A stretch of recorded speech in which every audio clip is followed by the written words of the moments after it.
Baiklah, di sini saya akan membahas contoh soal dari teorema Stokes. Nah, teorema Stokes ini menyatakan integral garis akan sama dengan integral permukaan. Jadi, integral garis sama dengan integral permukaan, atau ruas kiri sama dengan ruas kanan. Nah, dalam teorema ini kita akan membuktikan ruas kiri sama dengan ruas kanan. Jika bernilai sama, maka teorema Stokes terpenuhi atau berlaku. Dalam contoh soal ini kita akan membuktikan apakah teorema Stokes berlaku. Nah, jadi contoh soal di sini, periksalah kebenaran teorema Stokes untuk F sama dengan YI dikurang XJ ditambah YZK. Jika S adalah paraboloida, Z sama dengan X kuadrat tambah Y kuadrat dengan lingkaran X kuadrat tambah Y kuadrat sama dengan 1, Z sama dengan 1 sebagai batasnya. Nah, untuk penyelesaiannya, di sini X sama dengan R cos theta, Y sama dengan R sin theta. Selanjutnya kita tentukan parameternya, yaitu X sama dengan cos T sehingga dx sama dengan min sin T. Selanjutnya Y sama dengan sin T sehingga dy sama dengan cos T. Dan Z sama dengan 1 sehingga dz sama dengan 0. Nah, langkah yang selanjutnya kita akan menentukan integral garisnya, yang ruas kiri. Nah, di sini rumusnya integral tertutup dengan batas doi S ft ds sama dengan integral tertutup dengan batas doi S y dx dikurang x dy. Nah, selanjutnya kita substitusikan saja nilainya, sehingga integral 0 sampai 2pi sin t dikali min sin t dt dikurang cos t dikali cos t dt menjadi integral 0 sampai 2pi min sin kuadrat t dikurang cos kuadrat t dt. Nah, yang ini bisa kita buat menjadi seperti ini, integral 0 sampai 2pi min sin kuadrat t ditambah cos kuadrat t dt. Nah, yang min ini bisa kita keluarkan menjadi integral 0 sampai 2pi sin kuadrat t ditambah cos kuadrat t dt. Dalam identitas trigonometri, sin kuadrat T ditambah cos kuadrat T itu sama dengan 1, sehingga di sini kita buat 1.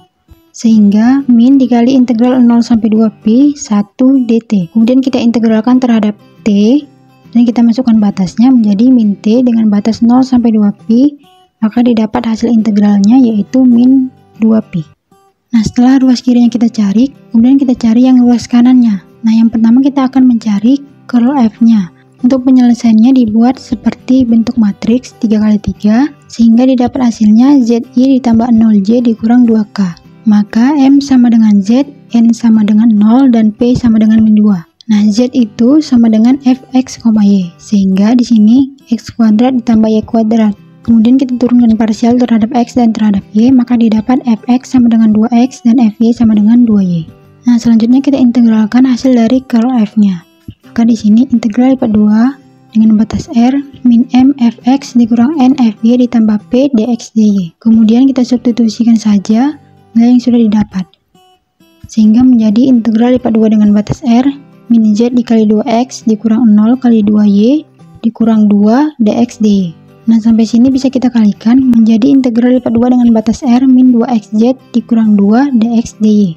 Kemudian kita masukkan nilai dari Z ini menjadi integral lipat 2 dengan batas R min 2 dikali X kuadrat ditambah Y kuadrat ditambah 1 dx dy. Selanjutnya kita substitusikan nilai dari X dan Y ini, yaitu yang ini. Sehingga menjadi R cos theta dikali R kuadrat cos kuadrat theta ditambah R kuadrat sin kuadrat theta ditambah 1 dx dy.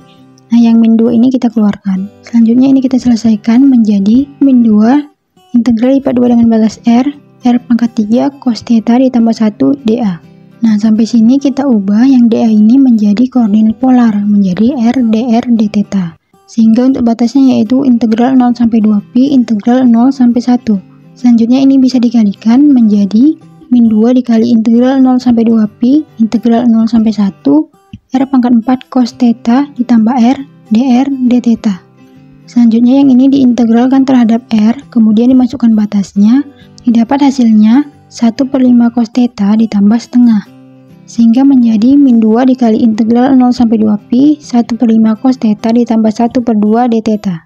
Selanjutnya yang ini kita integralkan terhadap theta, kemudian dimasukkan batasnya, didapat hasilnya pi. Sehingga min 2 dikali pi, maka didapat hasil integralnya yaitu min 2pi. Nah, dari hasil yang kiri dengan hasil yang kanan itu hasilnya sama, sehingga terbukti bahwa teorema Stokes berlaku.